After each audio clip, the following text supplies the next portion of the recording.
Hello everyone, আসসালামু আলাইকুম। সবাই কেমন আছেন? আশা করছি সবাই খুব ভালো আছেন। আমি আলহামদুলিল্লাহ ভালো আছি। নতুন আরেকটি ভিডিও দেখার জন্য সবাইকে ওয়েলকাম জানাচ্ছি। সকালবেলা কিছু বাজার নিয়ে এসেছে আমার হাজব্যান্ড, সেগুলো একটু গোছাচ্ছিলাম। ভাবলাম আপনাদের সাথে একটু শেয়ার করি। এখানে কিছু মাছ আর গরুর মাংস নিয়ে আসা হয়েছে। তো কিছু চিংড়ি মাছ নিয়ে এসেছে। আমি এটাকে বেছে হালকা করে একটু পরিষ্কার করে বক্সে করে রেখে দিচ্ছি। এটাকে যখন রান্না করব তখন ভালো করে পরিষ্কার করে নিব। তো একদিনের জন্য যতটুকু গরুর মাংস লাগে সেটা আমি রেখে দিচ্ছি বক্সে করে। আর কিছুটা গরুর মাংস নিয়েছি, আজকে রান্না করব। আজকে ভাবছি যে ইফতারিতে শুধু গরুর মাংস আর পোলাও রান্না করব, আর কোনো ইফতারি বানাবো না।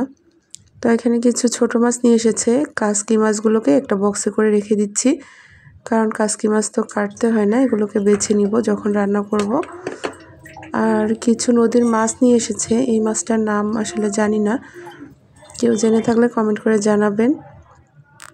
আর এই টমেটোগুলো না আমাদের বেলকনির গাছের, বেলকনিতে কয়েকটা গাছ লাগিয়েছিলাম, এত সুন্দর টমেটো হয়েছে, পেকে একদম লাল লাল হয়ে আছে।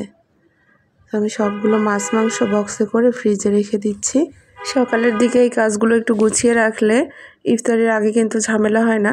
ফ্যামিলি ছোট হোক কিংবা বড় হোক, রমজান মাসে কাজের প্রেশার কিন্তু সবারই একটু বেশি থাকে।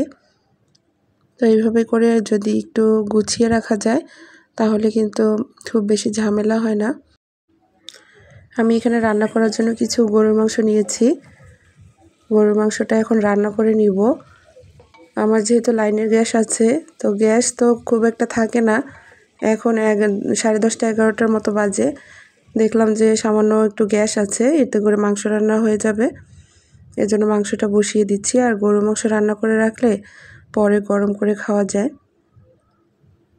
তো আমি পেঁয়াজের মধ্যে সরিষার তেল দিয়েছি, দিয়ে পেঁয়াজটাকে একটু ভেজে নিচ্ছি। ভেজে বাকি মশলাগুলো দিয়ে মাংসটা দিয়ে দিব।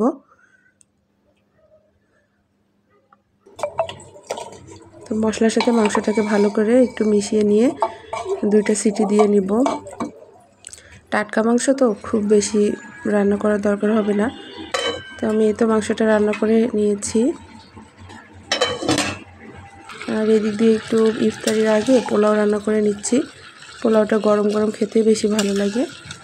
সারাদিন যতই গোছগাছ করে রাখি না কেন, ইফতারির আগ দিয়ে কেন যেন একটু তাড়াহুড়োর মধ্যেই পড়ে যাই।